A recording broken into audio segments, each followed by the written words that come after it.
ಪರಂ ಶಾಂತಿ Kannada YouTube channel ಪರಂ ಶಾಂತಿ ಬೇಹದ್ ಜ್ಞಾನಕ್ಕೆ ಸ್ವಾಗತ. ಇಂದು ನಾವು ಸಿವಿಲೈಜೇಷನ್ಗಳ ಬಗ್ಗೆ, ಅಂದರೆ ಟೈಪ್ 1 ಇಂದ ಟೈಪ್ 40ವರೆಗಿನ ಸಿವಿಲೈಜೇಷನ್ ನಾಗರಿಕತೆಗಳ ಬಗ್ಗೆ ಬಾಪೂಜಿಯವರಿಗೆ ಅನಂತ್ ಭಾಯ್ ಅವರು ಪ್ರಶ್ನೆಗಳನ್ನು ಕೇಳ್ತಾ ಬಂದರು. ಪ್ರತಿಯೊಂದಕ್ಕೂ ಬಾಪೂಜಿಯವರು ಉತ್ತರವನ್ನು ಕೊಡ್ತಾ ಇದ್ರು. ಇದನ್ನು ನಾವು ಮೊದಲನೇ ಅಧ್ಯಾಯದಲ್ಲಿ ತಿಳ್ಕೊಂಡಿದ್ದೇವೆ. ಈಗ ಈ 2ನೇ ಅಧ್ಯಾಯದಲ್ಲಿ ಅನಂತ್ ಭಾಯ್ ಅವರ ಪ್ರಶ್ನೆ ಈ ರೀತಿ ಇತ್ತು. ಅನಂತ್ ಭಾಯ್ ಅವರು ಕೇಳ್ತಾರೆ, ಬಾಪೂಜಿ, ತಾವು 2050ರವರೆಗೆ ಜಗತ್ತಿನ ಬಗ್ಗೆ ತಮ್ಮ ಒಂದು 2015ನೇ ಇಸ್ವಿಯಲ್ಲಿ ಮಾಡಿದಂತಹ ವಿಡಿಯೋದಲ್ಲಿ ಹೇಳಿದ್ದೀರಿ, ಈ ಸಂಪೂರ್ಣ ತತ್ವಗಳ ಜಗತ್ತು ಇನ್ನು ಮುಂದೆ ಇರುವುದೇ ಇಲ್ಲ. ಈ ಜಗತ್ತು 2050ರವರೆಗೆ ಮುಂದುವರೆದರೆ ಇದು ಹೇಗಿರುತ್ತದೆ, ನಿಮ್ಮ ಅಭಿಪ್ರಾಯವನ್ನು ತಿಳಿಸಿ ಎಂದಾಗ ಬಾಪೂಜಿಯವರು ಹೇಳ್ತಾರೆ, ಈ ಜಗತ್ತು 2050ರವರೆಗೆ ನಡೆಯಲಿಕ್ಕೆ ಸಾಧ್ಯವೇ ಇಲ್ಲ. ಕಾರಣ, 3rd ವರ್ಲ್ಡ್ ವಾರ್ ಮಾಡುವುದಕ್ಕೆ ಸೂಕ್ಷ್ಮ ಜಗತ್ತಿನಲ್ಲಿ ಇರುವವರು ವಿನಾಶದ ಸಾಧನಗಳನ್ನು ರೆಡಿ ಮಾಡಿ ಇಟ್ಟಿದ್ದಾರೆ. ಎಷ್ಟೊಂದು ಪರಮಾಣು ಬಾಂಬ್, ಹೈಡ್ರೋಜನ್ ಬಾಂಬ್ಗಳಿವೆ, ಇದು ಎಲ್ಲರಿಗೂ ತಿಳಿದಿದೆ. ಇದನ್ನು ಬೇಹದ್ನ 9 ಲಕ್ಷ ಮಕ್ಕಳಿಗಾಗಿ ಬೇಹದ್ನ ತಂದೆಯು ಸದ್ಯದ ಮಟ್ಟಿಗೆ ಈ ಯುದ್ಧವನ್ನು ತಡೆ ಹಿಡಿದಿದ್ದಾನೆ. ಇನ್ನು ಮುಂದೆ ಅನ್ಕಂಟ್ರೋಲಬಲ್ ಆಗಿ 3rd ವರ್ಲ್ಡ್ ವಾರ್ ಆದರೆ ಏನೂ ಮಾಡಲಿಕ್ಕೆ ಆಗೋದಿಲ್ಲ ಎಂದು ಬೇಹದ್ನ ಮಕ್ಕಳಾದ 9 ಲಕ್ಷ ಬೇಹದ್ ಮಕ್ಕಳೆಲ್ಲರೂ ಆತ್ಮಸ್ವರೂಪರಾಗಿ ಜಾಗೃತರಾದಾಗ ಪರಮ ಲೈಟ್ ಈ ಧರೆಗೆ ಇಳಿಯುತ್ತದೆ. ಆಗ ಈ ಭೂಮಿಯು ಪರಮ ತತ್ವವಾಗುತ್ತದೆ. ಆಗ ಪರಮ ಲೈಟ್ ಸಂಪೂರ್ಣ ಈ ಧರೆಯನ್ನು, ಈ ಮಲ್ಟಿವರ್ಸನ್ನು ತುಂಬಿಕೊಳ್ತದೆ. ಅಂದು ಈ ಮೃತ್ಯು ಲೋಕವೇ ಇರುವುದಿಲ್ಲ. ಪರಂಧಾಮ ಎಲ್ಲೆಡೆ ಪರಂಧಾಮವಾಗುತ್ತದೆ, ಅಮರ ಲೋಕವಾಗಿ ಬಿಡುತ್ತದೆ. ಇದೇ ನಮ್ಮ ಪ್ಲ್ಯಾನ್ ಸಹ ಆಗಿದೆ ಮತ್ತು ಇದು ನೆರವೇರುತ್ತದೆ ಎಂಬ ವಿಶ್ವಾಸ ನನಗಿದೆ. ಆದರೆ ಮಧ್ಯದಲ್ಲಿ 3rd ವರ್ಲ್ಡ್ ವಾರ್ ಆದರೆ ಅದರಿಂದ ಉತ್ಪತ್ತಿಯಾಗುವಂಥ ಮಹಾಕಾಲಾಗ್ನಿಯು ಸಂಪೂರ್ಣ ಸೃಷ್ಟಿಯನ್ನು ನಾಶ ಮಾಡಬಲ್ಲದು. ಅನಂತ್ ಭಾಯ್ ಅವರ ಪ್ರಶ್ನೆ ಈಗ ಈ ರೀತಿ ಇದೆ. ತಾವು ತಮ್ಮ ಪ್ರತಿ ವಿಡಿಯೋದಲ್ಲಿ ಈ ಮಾತನ್ನು ಹೇಳುತ್ತಿದ್ದೀರಿ, ಬಾಪೂಜಿ, ನೀವು 2015ರಲ್ಲಿ 2050ರಲ್ಲಿ ಈ ಜಗತ್ತು ಹೇಗಿರುತ್ತದೆ ಎಂದು ಹೇಳಿದ್ದೀರೋ ಅದು ಅದರಂತೆ ಇರುತ್ತದೆಯೇ? ಅಂದರೆ ನಿಮ್ಮ ವಿಶ್ವಾಸ ಇನ್ನೂ ಸಹ ಗಟ್ಟಿಯಾಗಿದೆಯೇ? ಆತ್ಮಗಳು ಜಾಗೃತರಾಗುತ್ತಾರೆಯೇ ಎಂಬ ಪ್ರಶ್ನೆ ನನ್ನದು ಎಂದಾಗ ಬಾಪೂಜಿಯವರು ಹೇಳ್ತಾರೆ, 3ನೆಯ ವಿಶ್ವ ಯುದ್ಧ ಆಗುತ್ತದೆ. ಮಹಾಕಾಲ ಪ್ರಳಯದಲ್ಲಿ ಕಾಲಾಗ್ನಿ, ಮಹಾಕಾಲಾಗ್ನಿ. ಪ್ರಳಯದಲ್ಲಿ ಹೇಗೆ ಮಹಾಶಿವ ಮಹಾಕಾಲನಾಗಿ ಅನಂತ ಕೋಟಿ ಬ್ರಹ್ಮಾಂಡಗಳನ್ನು ಕಾಲಾಗ್ನಿಯಲ್ಲಿ, ಅಂದರೆ ತನ್ನ ಮಹಾಕಾಲಾಗ್ನಿಯಲ್ಲಿ ಸುಟ್ಟು ಭಸ್ಮ ಮಾಡಿಬಿಡುತ್ತಾನೆಯೋ, ಆಗ ಎಲ್ಲವೂ ಸುಟ್ಟು ಭಸ್ಮವಾಗಿ ಬಿಡುತ್ತದೆ. ಆ ಕಾಲಾಗ್ನಿಯಲ್ಲಿ ಆತ್ಮಗಳು ಸಹ ಸುಡುತ್ತವೆ ಮತ್ತು ತುಂಬ ಕಷ್ಟಗಳನ್ನು, ಸಂಕಷ್ಟವನ್ನು ಅದು ಪಡೆಯುತ್ತದೆ. ಆತ್ಮವು ಜ್ಞಾನವನ್ನು ತಿಳಿದುಕೊಂಡಿದ್ದರೆ, ಆತ್ಮಸ್ವರೂಪರಾಗಿದ್ದರೆ, ಆಲ್ಮೈಟಿಯಿಂದ ಹೆಲ್ಪ್ಲೈನ್ ಸಿಕ್ಕರೆ ಆ ಆತ್ಮಗಳು 1 ಸೆಕೆಂಡ್ನಲ್ಲಿ ಕಾಲಾಗ್ನಿ ಬರುವ ಮೊದಲೇ, ಅಂದರೆ ಕಾಲಾಗ್ನಿಯು ಸಂಪೂರ್ಣ ಜಗತ್ತನ್ನು ಆವರಿಸುವ ಮೊದಲೇ ಅವರೆಲ್ಲ ನಿರಾಕಾರಿ ಸ್ವರೂಪಕ್ಕೆ ಬಂದು ಬಿಡುತ್ತಾರೆ. ಅವರು ನಿರಾಕಾರಿ ಆದ ಮೇಲೆ ಕಾಲಾಗ್ನಿ ಅವರನ್ನು ಸುಡಲು ಸಾಧ್ಯವಿಲ್ಲ. ಏಕೆಂದರೆ ಆತ್ಮಗಳು ಲೈಟ್ ಅಥವಾ ಪ್ರಕಾಶದಿಂದ ನಿರಾಕಾರಿ ಸ್ಟೇಜ್ಗೆ ಬರುತ್ತಿದ್ದ ಹಾಗೆ ಆ ಕಾಲಾಗ್ನಿಯು ಆತ್ಮಗಳನ್ನು ಸುಡಲು ಸಾಧ್ಯವೇ ಇಲ್ಲ.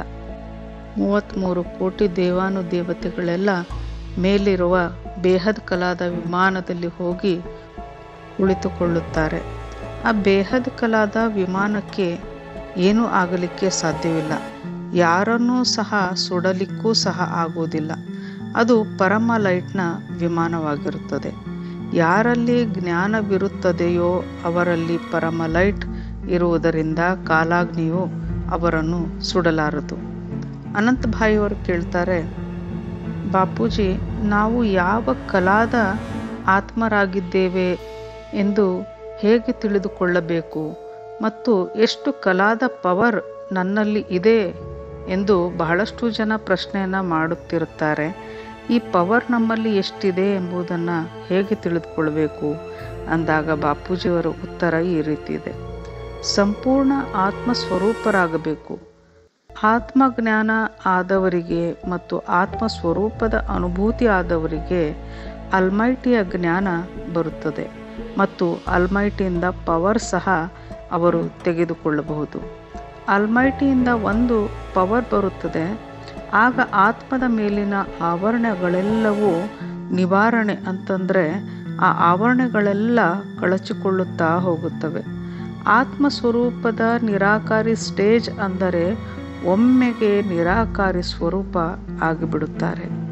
ಅನಂತಭಾಯಿ ಅವರು ಹೇಳ್ತಾರೆ, ಉದಾಹರಣೆಗೆ 40 ಕಲಾದ ಪವರ್ನ ಆತ್ಮವು ಈಗ 0 ಕಲಾದ ಭೂಮಿ ಮೇಲೆ ಕುಳಿತಿದೆ. ಈಗ ಶರೀರವನ್ನು ಬಿಟ್ಟರೆ ಅದು ಗ್ಯಾಲಕ್ಸಿಯನ್ನು ಕ್ರಾಸ್ ಮಾಡಿಕೊಂಡು ಮಲ್ಟಿವರ್ಸ್ನ ಪರಂಧಾಮ ಅಥವಾ ಮಲ್ಟಿವರ್ಸ್ಗೆ ಅಥವಾ ಅಲ್ಲಿವರೆಗೆ ಹೋಗಲಿಕ್ಕೆ ಸಾಧ್ಯವಿದೆಯೇ ಅಂದಾಗ ಬಾಪೂಜಿಯವರು ಹೇಳ್ತಾರೆ, 40 ಕಲಾದ ಆತ್ಮರು ಮಲ್ಟಿವರ್ಸ್ಗೆ ಅದರ ಪರಂಧಾಮಕ್ಕೆ ಹೋಗುವುದಕ್ಕೆ ಸಾಧ್ಯವಿಲ್ಲ. ಅಲ್ಲಿಗೆ ಹೋಗುವುದಕ್ಕೆ 70ರಿಂದ 80 ಕಲಾ ಅವರಲ್ಲಿ ಇರಬೇಕು. ಆತ್ಮರಿಗೆ ತಮ್ಮ ಕ್ರಿಯೇಟರ್ನ ಬಗ್ಗೆ ಜ್ಞಾನ ಇದ್ದರೆ 1 ಸೆಕೆಂಡ್ನಲ್ಲಿ ವ್ಯಕ್ತದಿಂದ ಅವ್ಯಕ್ತರಾಗಿ ಬಿಡುತ್ತಾರೆ. ಹೆಚ್ಚು ಸಮಯ ಬೇಕಾಗುವುದೇ ಇಲ್ಲ. ವ್ಯಕ್ತದಿಂದ ಅವ್ಯಕ್ತ ಆಗಲಿಕ್ಕೆ ಜ್ಞಾನ ಅನ್ನುವುದು ಬೇಕು. ಎಲ್ಲ ಕ್ರಿಯೇಟರ್ಗಳು ತಮ್ಮ ತಮ್ಮ ಆತ್ಮಗಳಿಗೆ ಹೆಲ್ಪ್ಲೈನನ್ನು ಕೊಡುತ್ತಿದ್ದಾರೆ. ಆದರೆ ಆ ಆತ್ಮಗಳು ಹೆಲ್ಪ್ಲೈನ್ ತೆಗೆದುಕೊಳ್ಳದಿದ್ದರೆ ಏನು ತಾನೇ ಮಾಡಲಿಕ್ಕೆ ಸಾಧ್ಯ? ಅಂತಿಮ ಸಮಯದಲ್ಲಿ ಎಲ್ಲ ಆತ್ಮರು ತಮ್ಮ ತಮ್ಮ ಕ್ರಿಯೇಟರ್ನನ್ನು ಹೋಗಿ ಸೇರುತ್ತಾರೆ. ಅನಂತಭಾಯಿಯವರಿಗೆ ಕೇಳ್ತಾರೆ, ಪರಮ ಅಗ್ನಿಯ ವಾಹನಗಳನ್ನು ಭೂಮಿಯ ಮೇಲೆ ನಾವು ಯಾವಾಗ ನೋಡಬಹುದು? ಬಾಪೂಜಿಯವರ ಉತ್ತರ ಈ ರೀತಿ ಇದೆ.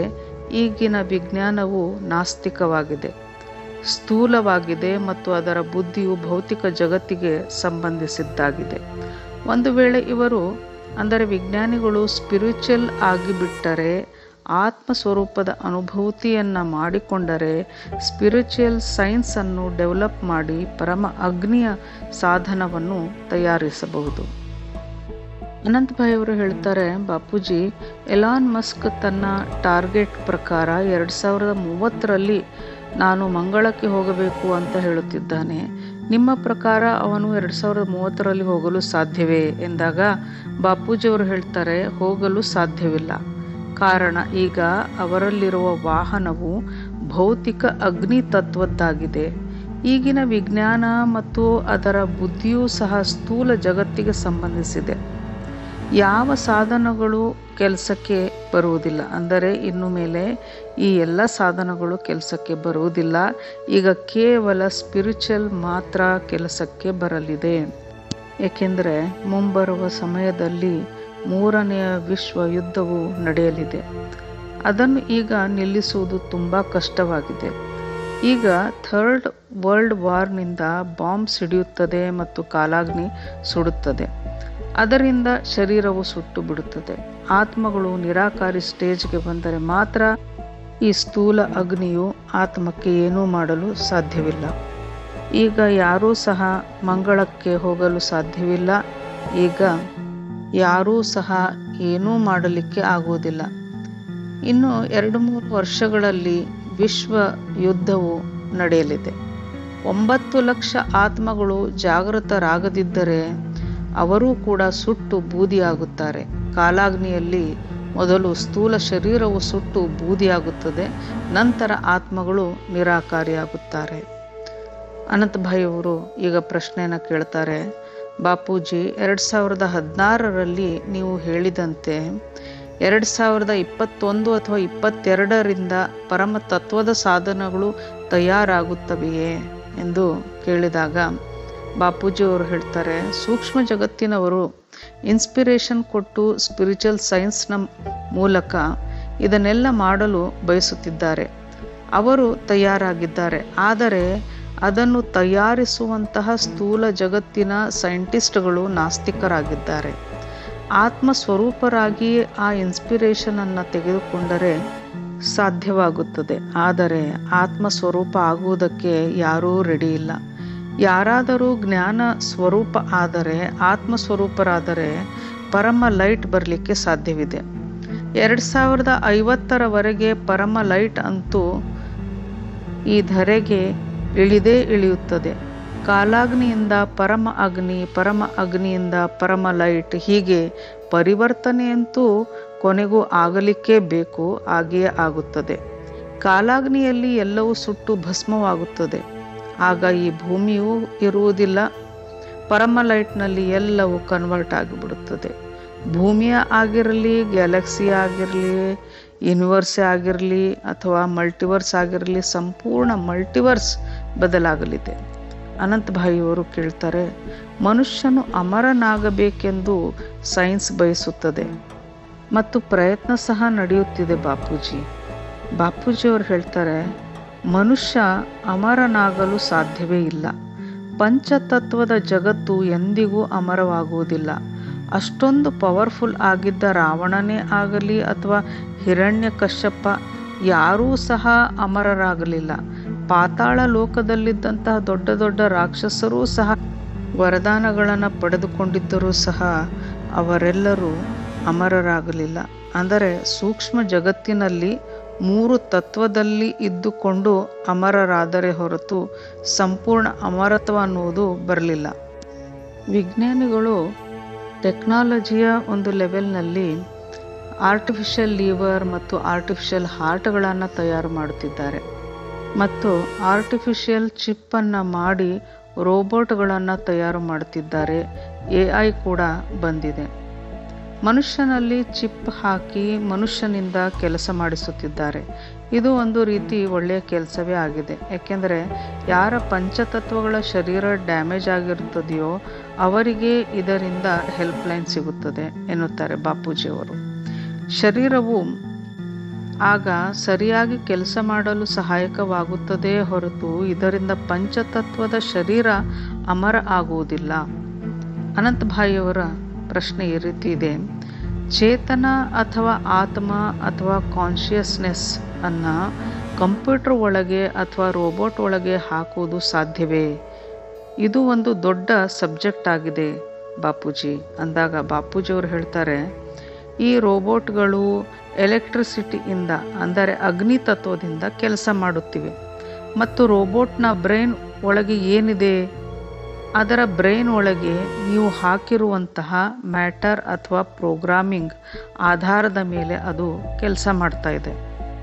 ಅನಂತಭಾಯಿಯವರು ಹೇಳ್ತಾರೆ, ಆದರೆ ಆ ಪ್ರೋಗ್ರಾಮಿಂಗ್ಗೆ ತನ್ನದೇ ಆದ ಫ್ರೀ ವಿಲ್ ಇರುವುದಿಲ್ಲ, ಅದರಲ್ಲಿ ಆತ್ಮ ಇಲ್ಲ, ಹೀಗಾಗಿ ಫ್ರೀ ವಿಲ್ ಕೂಡ ಇಲ್ಲ ಎಂದಾಗ ಬಾಪೂಜಿಯವರು ಹೇಳ್ತಾರೆ, ಆದರೆ ಮನುಷ್ಯನ ಸುತ್ತಮುತ್ತ ಇರುವಂತೆ ಭೂತ ಪ್ರೇತಗಳು ರೇಸನ್ನು ಹಾಕಿ ರೋಬೋಟ್ನ ಮೈಂಡನ್ನು ಕಂಟ್ರೋಲ್ ಮಾಡಿ ತಪ್ಪು ಕೆಲಸಗಳನ್ನು ಅಂದರೆ ಕೆಟ್ಟ ಕೆಲಸಗಳನ್ನು ಸಹ ಮಾಡಿಸಬಹುದು.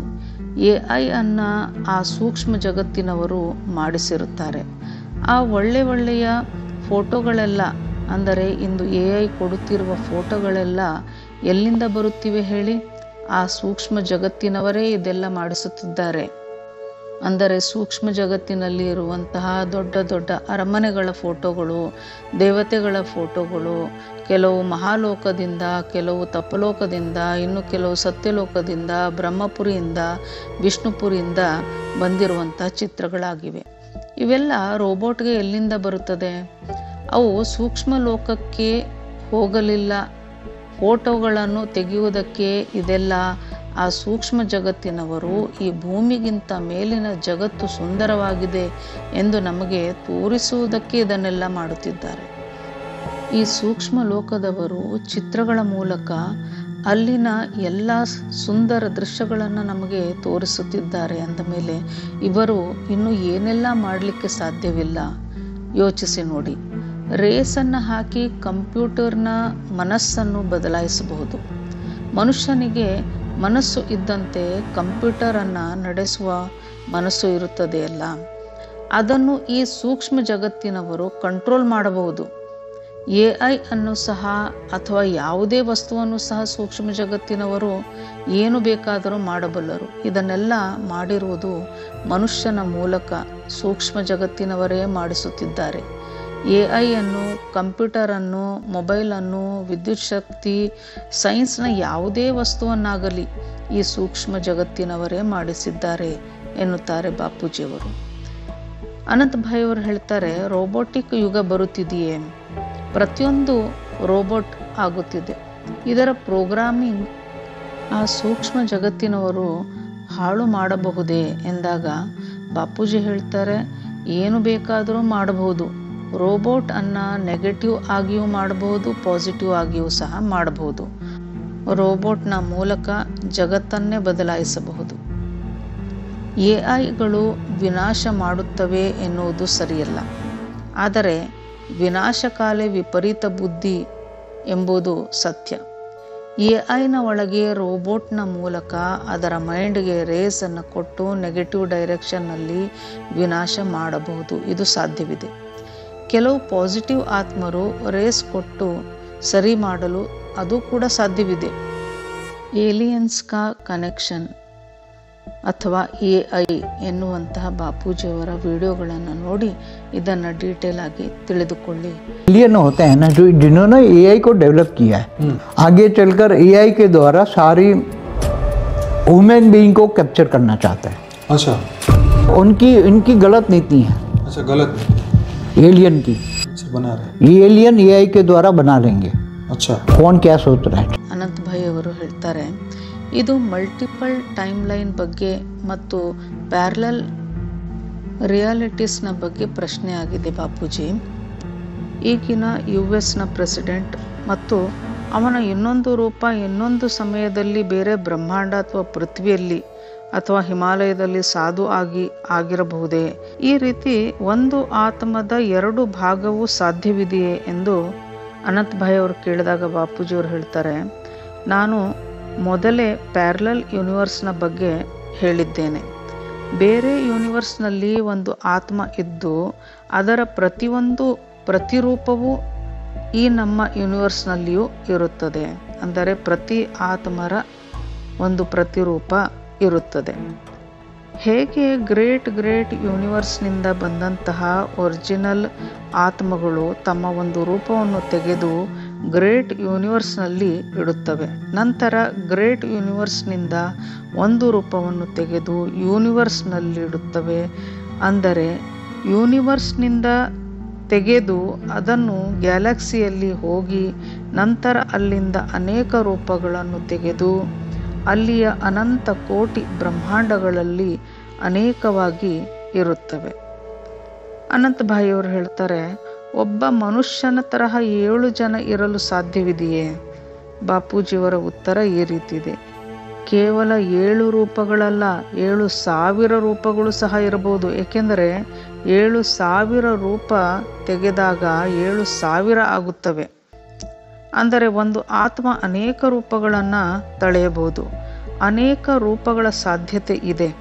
ಕಾರಣ ಎಷ್ಟು ಪವರ್ ಇರುತ್ತದೆಯೋ ಅದಕ್ಕೆ ತಕ್ಕಂತೆ ಆತ್ಮಗಳ ರೂಪಗಳು ಇರುತ್ತವೆ. ಮೇಲಿನ G1 ಅಂದರೆ ಗ್ರೇಟ್ ಯೂನಿವರ್ಸ್ 1 ಮತ್ತು ಗ್ರೇಟ್ ಯೂನಿವರ್ಸ್ G2 ಅಲ್ಲಿರುವ ಅವರು ತಮ್ಮ ಒಂದು ರೂಪವನ್ನು ತೆಗೆದು ಕಳುಹಿಸಿರುತ್ತಾರೆ. ಅನಂತ್ ಭಾಯ್ ಅವರು ಹೇಳ್ತಾರೆ, ಹೀಗೂ ಇರಬಹುದು. ನಾವು ಇಲ್ಲಿ ಕುಳಿತು ಮಾತನಾಡುತ್ತಿರುವಾಗ ನಮ್ಮ ಇನ್ನೊಂದು ರೂಪವು ಬೇರೆ ಯಾವುದಾದರೂ ಒಂದು ಭೂಮಿಯಲ್ಲಿ ಅಥವಾ ಬೇರೆ ಸ್ಥಳದಲ್ಲಿ ಕುಳಿತುಕೊಂಡಿರಬಹುದಾ? ಬಾಪೂಜಿ ಹೇಳ್ತಾರೆ, ನನ್ನ ಆಕಾರಿ ರೂಪವು ಏನು ಮಾಡುತ್ತಿದೆ ಹಾಗೂ ಏನು ಮಾಡುತ್ತಿಲ್ಲ ಅನ್ನುವುದು ನನಗೆ ಎಲ್ಲವೂ ತಿಳಿದಿದೆ. ಅನೇಕ ಬೇಹದ್ನ 9 ಲಕ್ಷ ಆತ್ಮಗಳ ರೂಪಗಳು ಇವೆ. ಕೆಲವು ಆತ್ಮಗಳಿಗೆ ಮಾತ್ರ ಆಕಾರಿ ರೂಪಗಳಿರುತ್ತವೆ. ಆದರೆ ಅವರಲ್ಲಿ ಬಹಳಷ್ಟು ಆತ್ಮರ ಸಾಕಾರಿ ಮತ್ತು ಆಕಾರಿ ಎರಡೂ ರೂಪಗಳು ಈ ಭೂಮಿಯ ಮೇಲಿವೆ. ಇವರು ಮೇಲಿನ ಲೋಕಗಳಿಗೆ ಹೋಗಿಲ್ಲ. 9 ಲಕ್ಷಗಳೇ ಆಗಲಿ ಅಥವಾ 33 ಕೋಟಿ ದೇವಿ ದೇವತೆಯರಲ್ಲಿ ಯಾರು ಗ್ರೇಟ್ ಯೂನಿವರ್ಸ್ನಿಂದ ಬಂದಿದ್ದಾರೆಯೋ ಅವರಲ್ಲಿ ಕೆಲವು ರೂಪಗಳು ತಮ್ಮ ಅನೇಕ ರೂಪಗಳನ್ನು ಹೊಂದಿದ್ದಾರೆ. ಆದರೆ ಇದೇ ಬ್ರಹ್ಮಾಂಡದಲ್ಲಿ ಮತ್ತು ಬೇರೆ ಪ್ಯಾರಲಲ್ ಬ್ರಹ್ಮಾಂಡಗಳಲ್ಲಿಯೂ ಸಹ ಅವರು ಇರಬಹುದು. ಅನಂತಭಾಯಿ ಅವರು ಕೇಳ್ತಾರೆ, ಹಾಗಾದರೆ ಬಾಪೂಜಿ, ನಾವು ಕನಸಿನಲ್ಲಿ ಬಹಳಷ್ಟು ವ್ಯಕ್ತಿಗಳನ್ನು, ಬಹಳಷ್ಟು ರೂಪ ಆಕಾರಗಳನ್ನು ನೋಡ್ತೇವಲ್ಲ, ಅವೆಲ್ಲ ಬೇರೆ ಯಾವುದೋ ಯೂನಿವರ್ಸ್ನಿಂದ ಬಂದಂತಹ ರೂಪಗಳಾಗಿರಬಹುದೇ? ಹಾಗೂ ನಾವು ಇಂದು ಅದನ್ನು ಕನಸಿನಲ್ಲಿ ನೋಡುತ್ತಿರಬಹುದೇ? ಈ ರೀತಿಯೂ ಆಗಬಹುದಾ ಎಂದಾಗ ಬಾಪೂಜಿ ಹೇಳ್ತಾರೆ, ಗಾಢ ನಿದ್ರೆಗೆ ಹೋದಾಗ ಕನಸಿನಲ್ಲಿ ಪ್ರತಿಯೊಂದು ವಸ್ತುವು ಕಾಣಿಸಿಕೊಳ್ಳುವುದು ಅದು ಆಯಾ ವ್ಯಕ್ತಿಯ ಕಾರಣ ಶರೀರದಲ್ಲಿ ರೆಕಾರ್ಡ್ ಆಗಿರುವುದು ಕಾಣಿಸುತ್ತದೆ. ಅದು ಅನೇಕ ಜನ್ಮಗಳ ವಿಷಯ ಆಗಿರಬಹುದು. ಆತ್ಮ ಬೇರೆ ಯಾವುದೇ ಬ್ರಹ್ಮಾಂಡದಿಂದ ಬಂದಿದ್ದರೆ ಮಹಾಕಾರಣ ಶರೀರದಲ್ಲಿ ಇರುವಂತಹ ರೆಕಾರ್ಡ್ ತೆರೆದುಕೊಳ್ಳುತ್ತದೆ. ಮಹಾಕಾರಣ ಎಂದರೆ ನೀವು ಗ್ಯಾಲಕ್ಸಿಯಲ್ಲಿ ಹಾರಾಡುತ್ತಿರುವಂತೆ, ತಿರುಗಾಡುತ್ತಿರುವಂತೆ ಅನುಭವ ಆಗಬಹುದು. ಅನಂತಭಾಯಿ ಅವರು ಹೇಳ್ತಾರೆ, ನಮ್ಮ ವಿಚಾರಗಳೇ ನಮ್ಮ ಸ್ವಪ್ನಗಳಾಗಬಹುದು, ಇದು ನನ್ನ ನಂಬಿಕೆ ಆಗಿದೆ ಅಂದಾಗ ಬಾಪೂಜಿಯವರು ಹೇಳ್ತಾರೆ, ಈಗ ನೀನು ಏನು ನೋಡುತ್ತಿರುವೆಯೋ, ಯೋಚಿಸುತ್ತಿರುವೆಯೋ ಅವೆಲ್ಲ ತಕ್ಷಣವೇ ಸೂಕ್ಷ್ಮ ಶರೀರದಲ್ಲಿ ಮೊದಲು ಹೋಗಿ ರೆಕಾರ್ಡ್ ಆಗ್ತವೆ. ನೀವು ಎಷ್ಟು ಲಘುವಾಗಿ ಹಗುರವಾಗಿ ಯೋಚಿಸಿದರೂ ಅದು ತಕ್ಷಣವೇ ರೆಕಾರ್ಡ್ ಆಗಿಬಿಡುತ್ತದೆ ಮತ್ತು ಅದುವೇ ಸ್ವಪ್ನದಲ್ಲಿ ಬರುತ್ತದೆ. ಅದು ಈ ಜನ್ಮದ್ದೇ ಆಗಿದ್ದರೆ, ಈಗ ಬಂದಿದ್ದರೆ ಅದನ್ನು ಈಗಲೇ ನೋಡುತ್ತೀರಿ, ಅಥವಾ ನಿಮ್ಮ ಹಿಂದಿನ ಜನ್ಮದ ಅತಿ ಆಳವಾದ ರೆಕಾರ್ಡಿಂಗ್ ಆಗಿದ್ದರೆ ಮುಂದಿನ ಜನ್ಮದ ರೆಕಾರ್ಡ್ ತೆರೆದುಕೊಳ್ಳುತ್ತದೆ. ಹಾಗಾಗಿ ನಮ್ಮ ಕನಸಿನಲ್ಲಿ ನಾವು ಅನೇಕ ಜನ್ಮಗಳ ರೆಕಾರ್ಡಿಂಗನ್ನು ಸ್ವಪ್ನಗಳ ಮೂಲಕ ನೋಡುತ್ತೇವೆ. ಅನಂತಭಾಯಿ ಅವರು ಕೇಳ್ತಾರೆ, ಬಾಪೂಜಿ, 2030ರಿಂದ ಮಂಗಳ ಗ್ರಹದಿಂದ ಇಲ್ಲಿಗೆ ಬಂದಿದ್ದೇನೆ ಎಂದು ಸುಮಾರು ವಿಡಿಯೋಗಳಲ್ಲಿ ಒಬ್ಬ ಹುಡುಗ ಹೇಳುತ್ತಿದ್ದಾನೆ, ಅದು ನಿಜವಾಗಿರಬಹುದೇ ಎಂದಾಗ ಬಾಪೂಜಿಯವರು ಹೇಳ್ತಾರೆ, ಅನೇಕ ಆತ್ಮರು ಸಿವಿಲೈಜೇಷನ್ನಲ್ಲಿ ಅಡ್ವಾನ್ಸ್ ಆಗಿರ್ತಾರೆ. ಅವರ ಹತ್ತಿರ UFOನಂತಹ ವಾಹನಗಳು ಇರುತ್ತವೆ. UFO 20 ಕಲಾ ಅಥವಾ 20 ಕಲಾದಿಂದ ಆಗಿರಬಹುದು. ಆತ್ಮಗಳು 20 ಕಲಾದವರು ಸಹ ಆಗಿರ್ತಾರೆ. ಅವರಿಗೆ ಮುಂದೆ ಏನಾಗುತ್ತಿದೆ, 2030ರಲ್ಲಿ ಏನಾಗಲಿದೆ ಎಂಬಂತಹ ವಿಷನನ್ನು ಸೂಕ್ಷ್ಮ ಜಗತ್ತಿನವರು ಕೊಡುತ್ತಾರೆ. ನಮ್ಮ ಬ್ರಹ್ಮಾಂಡದಲ್ಲಿರುವಂತಹ ಎಲ್ಲ ಲೋಕಗಳಲ್ಲಿ, ಶಿವಪುರಿ ಆಗಿರಲಿ, ವಿಷ್ಣುಪುರಿ, ಎಲ್ಲೆಡೆ ಆತ್ಮರು ಏನನ್ನು ಯೋಚನೆ ಮಾಡುತ್ತಿದ್ದಾರೋ ಅವರೆಲ್ಲರ ವೈಬ್ರೇಷನ್ಗಳನ್ನು ಕೆಲವು ಆತ್ಮರು ಹಿಡಿದುಕೊಳ್ಳುತ್ತಾರೆ. ಅಂದರೆ ಶಿವಪುರಿಯಲ್ಲಿ ಈ ಭೂಮಿಯ ಮೇಲೆ ಮುಂದೆ ಏನೆಲ್ಲ ನಡೆಯಬೇಕು ಎಂದು ಅಲ್ಲಿಯ ಆತ್ಮರು ವಿಚಾರ ಮಾಡುತ್ತಿದ್ದಾಗ ಆ ವೈಬ್ರೇಷನನ್ನು ಇಂತಹ ಪವರ್ಫುಲ್ ಆತ್ಮರು ಹಿಡಿದು ತಾವು ಇಲ್ಲಿಂದ ಬಂದಿದ್ದೇವೆ, ಮುಂದೆ ಹಾಗೆ ಆಗಲಿದೆ, ಹೀಗೆ ಆಗಲಿದೆ ಎಂದೆಲ್ಲ ಹೇಳಲಿಕ್ಕೆ ಸಾಧ್ಯವಿದೆ ಎನ್ನುತ್ತಾರೆ. ಆಗ ಅನಂತಭಾಯಿಯವರು ಕೇಳ್ತಾರೆ, ಪ್ರತಿಯೊಂದು ಸ್ಥಳದಲ್ಲೂ ಬೇರೆ ಬೇರೆ ಸಮಯ ನಡೆಯುತ್ತಿದೆಯೇ?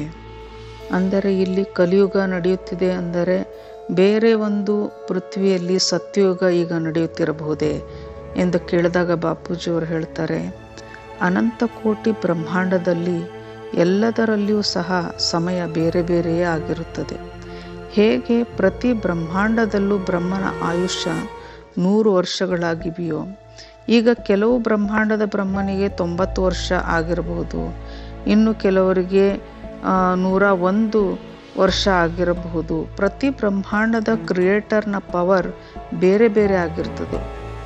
ಇದರಂತೆ ಬ್ರಹ್ಮಾಂಡಗಳ ಆಯಸ್ಸು ಸಹ ಬೇರೆ ಬೇರೆ ಆಗಿರುತ್ತದೆ. ಗ್ಯಾಲಕ್ಸಿಗಳ ಆಯಸ್ಸು ಬೇರೆ ಆಗಿದೆ. ಬ್ರಹ್ಮಾಂಡಗಳ ಅಂದರೆ ಸೋಲಾರ್ ಸಿಸ್ಟಮ್ಗಳ ಆಯಸ್ಸು ಬೇರೆ ಆಗಿದೆ.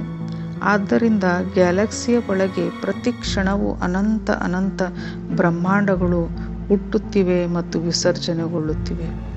ಅನಂತಭಾಯಿಯವರು ಕೇಳ್ತಾರೆ, ಪ್ರತಿಯೊಂದು ಕೆಲಸದಲ್ಲೂ ಇಂದು ಭೂಮಿಯಲ್ಲಿ ರೋಬೋಟ್ ಅಥವಾ ಮಷಿನ್ಗಳನ್ನು ಅಳವಡಿಸಲಾಗ್ತಿದೆ. ಅದೇ ಎಲ್ಲವನ್ನ ಮಾಡಿ ಮುಗಿಸ್ತಾ ಇದೆ. ಮುಂಬರುವ ಸಮಯದಲ್ಲಿ ಇಂಟೆಲಿಜೆಂಟ್ ಮಷಿನ್ಗಳ ಮೂಲಕ ಈ ಯುಗವು ಸಂಪೂರ್ಣವಾಗಿ ಬದಲಾಗಲಿದೆ. ನಿಮಗೆ ಏನು ಅನಿಸುತ್ತದೆ ಬಾಪೂಜಿ ಅಂದಾಗ ಬಾಪೂಜಿಯವರು ಹೇಳ್ತಾರೆ, ಸಮಯ ಬಹಳ ಬೇಗ ತ್ವರಿತಗತಿಯಿಂದ ಬದಲಾಗುತ್ತಿದೆ. AI ಕೂಡ ಬಹಳ ಬೇಗ ಡೆವಲಪ್ ಆಗುತ್ತಾ ಹೋಗ್ತಾ ಇದೆ. ಸೂಕ್ಷ್ಮ ಜಗತ್ತಿನವರು AIನ ಮೂಲಕ ಕೆಲಸವನ್ನು ಮಾಡಿಸುತ್ತಾರೆ. ನಾನು ಇದನ್ನು ಬೇರೆ ಬೇರೆ ವಿಡಿಯೋಗಳಲ್ಲಿ ಡೀಟೇಲ್ ಆಗಿ ಹೇಳಿದ್ದೇನೆ, ನೋಡಿ ತಿಳಿದುಕೊಳ್ಳಿ.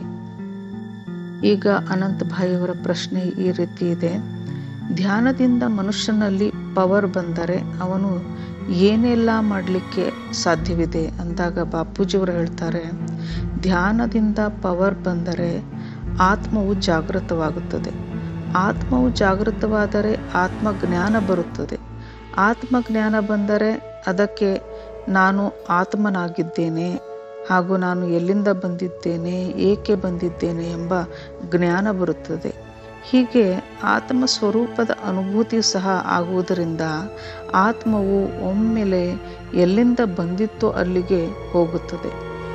ಆತ್ಮವು ತನ್ನ ಆತ್ಮನ ಶಕ್ತಿಯನ್ನು ಹೆಚ್ಚಿಸಿಕೊಳ್ಳಬಹುದಾ ಎಂದು ಅನಂತ್ ಭಾಯಿಯವರು ಕೇಳಿದಾಗ ಬಾಪೂಜಿಯವರು ಹೇಳ್ತಾರೆ, ಹೌದು, ಹೆಚ್ಚಿಸಿಕೊಳ್ಳಬಹುದು.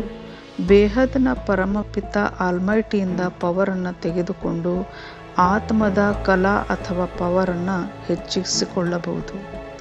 ಅನಂತ್ ಭಾಯಿಯವರು ಕೇಳ್ತಾರೆ, ಕೆಲವರು 200 ಕಲಾಗಳ ಪವರ್ನಿಂದ ಈ ಭೂಮಿಗೆ ಬಂದಿದ್ದಾರೆ. ಅವರು ಹೆಚ್ಚಿನ ಕಲಾಗೆ ಹೋಗಬೇಕೆಂದು ಇಚ್ಛೆ ಮಾಡಿದರೆ ಆ ಹೆಚ್ಚಿನ ಕಲಾ ಅವರು ಹೋಗಬಹುದೇ? ಬಾಪೂಜಿಯವರು ಹೇಳ್ತಾರೆ, ಆತ್ಮ ಎಷ್ಟು ಕಲಾದ ಆತ್ಮವಾಗಿರುತ್ತದೆಯೋ ಅಷ್ಟೇ ಪವರನ್ನು ತೆಗೆದುಕೊಳ್ಳಲಿಕ್ಕೆ ಸಾಧ್ಯ. 200 ಕಲಾದ ಆತ್ಮ 200 ಕಲಾ, 400 ಪವರ್ನ ಆತ್ಮ 400 ಕಲಾವನ್ನು ತೆಗೆದುಕೊಳ್ಳಬಹುದು. ಅದು ಹೆಚ್ಚಿನ ಕಲಾ ಅಥವಾ ಪವರನ್ನು ತೆಗೆದುಕೊಳ್ಳಲು ಪ್ರಯತ್ನಿಸಿದರೆ ಡೈಲ್ಯೂಟ್ ಆಗಿಬಿಡುತ್ತದೆ. ಅನಂತ್ ಭಾಯಿಯವರು ಕೇಳ್ತಾರೆ, ಬಾಪೂಜಿ, ಬಹಳಷ್ಟು ಜನ ನನ್ನ ಬಳಿ ಕೇಳುವುದೇನೆಂದರೆ, ಅವರ ಒಂದು ಕಾಮನ್ ಪ್ರಾಬ್ಲಮ್ ಏನೆಂದರೆ, ಮೆಡಿಟೇಷನ್ನಲ್ಲಿ ಪವರ್ ಬರುವಂತಹ ಅನುಭೂತಿ ನಮಗೆ ಏಕೆ ಆಗುವುದಿಲ್ಲ? ಆಗ ಬಾಪೂಜಿಯವರ ಉತ್ತರ ಈ ರೀತಿ ಇದೆ. ಆತ್ಮದ ಮೇಲೆ ಅನೇಕ ಆವರಣಗಳಿವೆ ಮತ್ತು ನಷ್ಟಮೋಹ ಸ್ಮೃತಿ ಲಬ್ಧ ಎಂಬ ಸ್ಥಿತಿಗೆ ಅವರು ಬಂದಿರುವುದಿಲ್ಲ. ಮೋಹವು ನಷ್ಟವಾದಾಗ ಸ್ಮೃತಿಯು ಲಬ್ಧವಾಗುತ್ತದೆ. ಎಷ್ಟು ಗಂಟೆ ಅಭ್ಯಾಸ ಮಾಡಬೇಕು ಬಾಪೂಜಿ ಅಂತ ಅನಂತ್ ಭಾಯಿಯವರು ಕೇಳಿದಾಗ ಬಾಪೂಜಿಯವರು ಈ ರೀತಿ ಹೇಳ್ತಾರೆ, ತುಂಬ ಮಾಡಬೇಕಾಗುತ್ತದೆ. ಅನೇಕ ವರ್ಷಗಳವರೆಗೆ ಆತ್ಮಸ್ವರೂಪದ ಅನುಭವ ಮತ್ತು ಜ್ಞಾನ ಬೇಕು. ಜ್ಞಾನ ಸಾಗರದಲ್ಲಿಯೇ ಮುಳುಗಬೇಕಾಗ್ತದೆ. ವಿಚಾರ ಸಾಗರ ಮಂಥನ ಮಾಡಬೇಕು. ಆಲ್ಮೈಟಿಯೊಂದಿಗೆ ಕನೆಕ್ಷನ್ ಇರಬೇಕು. ಯೋಗ ಅಂದರೆ ಕನೆಕ್ಷನ್. ಆತ್ಮಸ್ವರೂಪ ಆಗುವುದಕ್ಕೆ ಆಲ್ಮೈಟಿಯೊಂದಿಗೆ ಕನೆಕ್ಷನ್ ಮತ್ತು ಪವರನ್ನು ತೆಗೆದುಕೊಳ್ಳಬೇಕಾಗ್ತದೆ. ಆಗ ಆತ್ಮನ ಮೇಲಿನ ಆವರಣಗಳು ದೂರ ಸರಿಯುತ್ತವೆ, ವಿಕರ್ಮಗಳು ನಾಶವಾಗುತ್ತವೆ ಮತ್ತು ಕಾರಣ ಶರೀರವು ಚಾರ್ಜ್ ಆಗುತ್ತದೆ. ಆಗಲೇ ನಮ್ಮಲ್ಲಿ ಪವರ್ ಬರಲಿಕ್ಕೆ ಸಾಧ್ಯ. ಕಾರಣ ಶರೀರವು ಚಾರ್ಜ್ ಆದಾಗಲೇ ಆತ್ಮವು ಕರ್ಮಾತೀತ, ಭಾವಾತೀತ, ಗುಣಾತೀತ ಸ್ಥಿತಿಗೆ ಬರುತ್ತದೆ.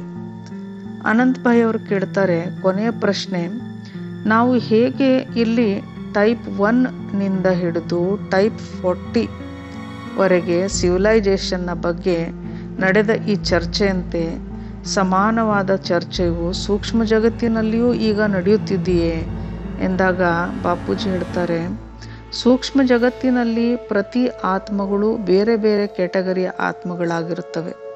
ಸೂಕ್ಷ್ಮ ಜಗತ್ತು ಅಂದರೆ ನಮ್ಮ ಬ್ರಹ್ಮಾಂಡವಾಗಿರಬಹುದು, ನಮ್ಮ ಗ್ಯಾಲಕ್ಸಿ ಆಗಿರ್ಬೋದು, ನಮ್ಮ ಯೂನಿವರ್ಸ್ ಆಗಿರ್ಬೋದು.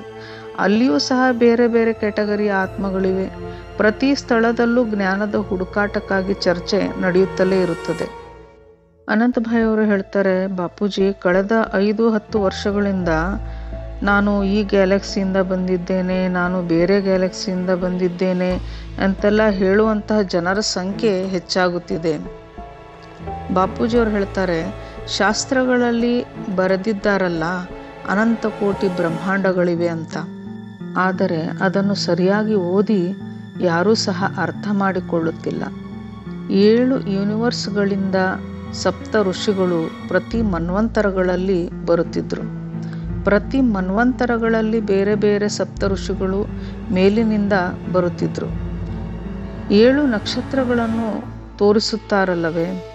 7 ನಕ್ಷತ್ರಗಳು ಎಂದರೆ 7 ಬ್ರಹ್ಮಾಂಡಗಳು.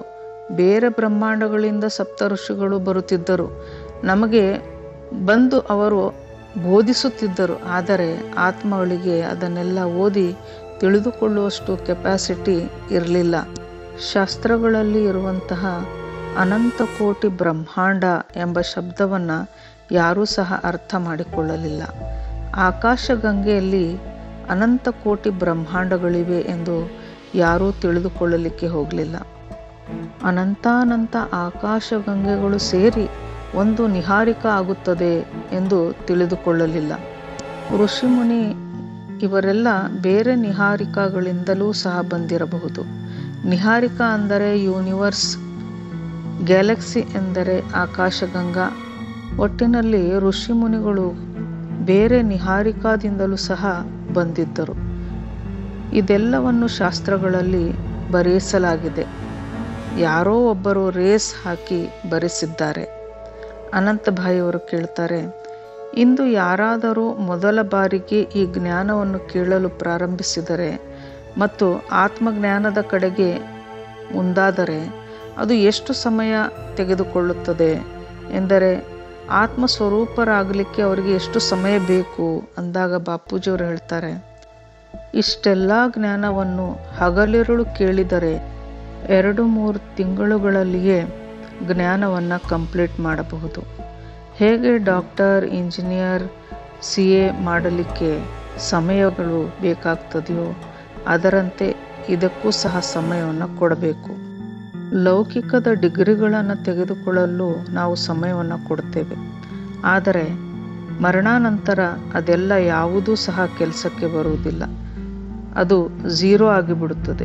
ಆತ್ಮನಿಂದ ಬೇಹದ್ನ ಪರಮ ಆತ್ಮ ಆಗುವುದಕ್ಕೆ ಆತ್ಮನಿಂದ ಪರಮಾತ್ಮನೂ ಅಲ್ಲ, ಬೇಹದ್ನ ಪರಮ ಆತ್ಮ ಆಗುವುದು ಎಂದರೆ ಸಾಮಾನ್ಯವಾದ ಜ್ಞಾನವಲ್ಲ. ಆದ್ದರಿಂದ ಆತ್ಮರೆಲ್ಲರೂ ಜ್ಞಾನ ಸಾಗರದಲ್ಲಿ ಮುಳುಗಬೇಕು, ವಿಚಾರ ಸಾಗರ ಮಂಥನ ಮಾಡಬೇಕು. ನಮ್ಮ ವಿಡಿಯೋದಲ್ಲಿ ಅನೇಕ ಜನರು ಹೇಳ್ತಿರುತ್ತಾರೆ, ಒಂದು ವಿಡಿಯೋವನ್ನು 100 ಬಾರಿ ನೋಡಿದರೆ ಈ ಜ್ಞಾನವು ಸಿಗುತ್ತದೆ. ಅದು ಡಿಪೆಂಡ್ ಆಗುತ್ತದೆ. ಆತ್ಮನ ಒಂದು ಸ್ಟೇಜ್ ಹೇಗೆಲ್ಲ ಬದಲಾಗುತ್ತಾ ಹೋಗುತ್ತದೆಯೋ ಅದರಂತೆ ಈ ಜ್ಞಾನದ ಆಳವನ್ನು ಆತ್ಮಗಳು ತಿಳಿದುಕೊಳ್ಳುತ್ತಾ ಹೋಗುತ್ತಾರೆ. ಆತ್ಮವು ನಷ್ಟಮೋಹದಿಂದ ಒಂದು ವಿಡಿಯೋವನ್ನು, ಅಂದರೆ ಈ ಮಾಯೆಯಿಂದ ದೂರವಾಗಿ ವಿಡಿಯೋವನ್ನು ಬಹಳ ಶುದ್ಧ ಮನಸ್ಸಿನಿಂದ ಅನೇಕ ಬಾರಿ ನೋಡಬೇಕು. ಆ ನಮ್ಮ ಜ್ಞಾನದ ವಿಡಿಯೋಗಳನ್ನು ನೋಡಿದರೆ ಮೊದಲ ಸಬ್ಜೆಕ್ಟ್ ಜ್ಞಾನವಾಗಿದೆ. ಜ್ಞಾನ ಎಷ್ಟು ಕ್ಲಿಯರ್ ಆಗುತ್ತದೆಯೋ ಆ ಆಧಾರದ ಮೇಲೆ ನಿಮಗೆ ಧ್ಯಾನ ಹತ್ತುತ್ತದೆ. ಧ್ಯಾನ ಬಂದಾಗ ಆಲ್ಮೈಟಿಯೊಂದಿಗೆ ಕನೆಕ್ಟ್ ಆಗುತ್ತೀರ ಮತ್ತು ಆಲ್ಮೈಟಿಯಿಂದ ನಿಮಗೆ ಪವರ್ ಸಿಗುತ್ತದೆ ಎನ್ನುತ್ತಾರೆ ಬಾಪೂಜಿಯವರು. ಇದರ ಮುಂದಿನ ಭಾಗವನ್ನು 3ನೇ ವಿಡಿಯೋನಲ್ಲಿ ನಾವು ತಿಳಿದುಕೊಳ್ಳೋಣ. परम शांति, बेहद की परम शांति की परम शांति सोचो बोलो परम शांति। Join us daily for live meditation 10 p.m. to 11 p.m. on YouTube Live. Subscribe now. Website www.paramshanti.org. Email us anant@paramshanti.org. Like, share, subscribe. Join today.